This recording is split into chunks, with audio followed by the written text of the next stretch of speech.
அதே நேரத்துல பெண்களை பத்தின சில செய்திகள்லாம் கேட்கும் போது உண்மையிலேயே மனசு பதறுது, கண்ணு கலங்குது, அது கண்ட்ரோல் பண்ணவே முடியல. ஏன்னா நடக்கிற கொடுமைகள்லாம் யாருக்குங்க? நம்ம குடும்பத்தை சேர்ந்தவங்க தானே, எப்படி மனசு பதறாம இருக்கும்? அதனால பெண்களுக்கு எதிராக இதெல்லாம் ஏன் நடக்குது, எதுக்கு நடக்குதுன்றது மத்தவங்க மாதிரி ரீல்ஸ்லயும் இன்ஸ்டாலையும் தேடிட்டு இருக்க முடியாது. ரியாலிட்டிய புரிஞ்சுக்கணும். சோ இந்த பிரச்சனைகள்லாம் ஏன் நடக்குது அப்படின்றத அனலைஸ் பண்ணி பார்க்கும்போது சுத்தி சுத்தி பாத்தீங்கன்னா ஒரே இடத்துலதான் வந்து நிக்குது.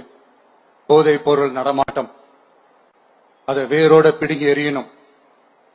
இது வந்து 2026 போன மாசம் மே மாசம் 10ஆம் தேதி இந்த பிரச்சனை புதுசா முளைச்சு வந்துடல.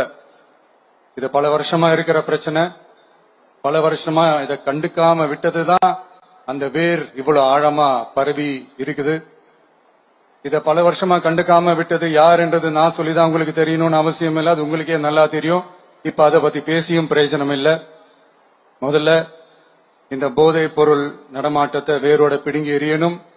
அப்படி எரிஞ்சாதான் இந்த பெண்களுக்கான இந்த சேஃப்டி ரொம்ப ஸ்ட்ராங் ஆகும். இது ரெண்டுமே ஸ்ட்ராங் ஆனாலே ஆட்டோமேட்டிக்கா சட்டம் ஒழுங்கும் சரியாகும். இந்த 3 விஷயம் சொன்னல, இந்த போதைப் பொருள் நடமாட்டம், பெண்களுக்கு எதிரான இந்த கொடுமை, இந்த சட்டம் ஒழுங்கு, இது 3மே ஒண்ணுக்கு ஒண்ணு இன்டர்லிங்க்ட் தான். இதுவும் இப்ப புதுசா வந்த பிரச்சனை கிடையாது. பல வருஷமா இது இன்டர்லிங்க்டா தான் இருக்குது.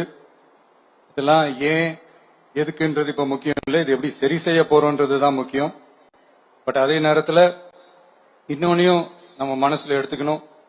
இந்த பெண் குழந்தைகளுக்கான இந்த பாதுகாப்பு இது வெறும் சட்டம் ஒழுங்கு சம்பந்தப்பட்டது மட்டும்தானா அப்படின்னு கேட்டீங்கன்னா இல்ல. இது சமூக ஒழுங்கும் சம்பந்தப்பட்டிருக்கு. சமூக ஒழுங்குல தனி மனித ஒழுங்கும் சம்பந்தப்பட்டிருக்கு. தனி மனிதன் ஒழுங்கா இருந்தாலே அந்த சமூகம் தன்னால மாறும். ஒரு கட்டுப்பாட்டோட ஒரு பொறுப்பா இருந்தாலே இந்த மாதிரி பல பிரச்சனைகளை நம்ம கண்ட்ரோல் பண்ணலாம். படிக்கிற இடத்துல, வேலைக்கு போற இடத்துல, டிராவல் டைம்ல, ஆனா டெய்லி லைஃப்ல பயம் இல்லாம மரியாதையோட நம்ம பெண்கள் வாழணும். அதுக்கான ஒரு அட்மாஸ்பியரை நம்ம கிரியேட் பண்ணணும். அதுதான் நம்மளுடைய ஃபர்ஸ்ட் டார்கெட்.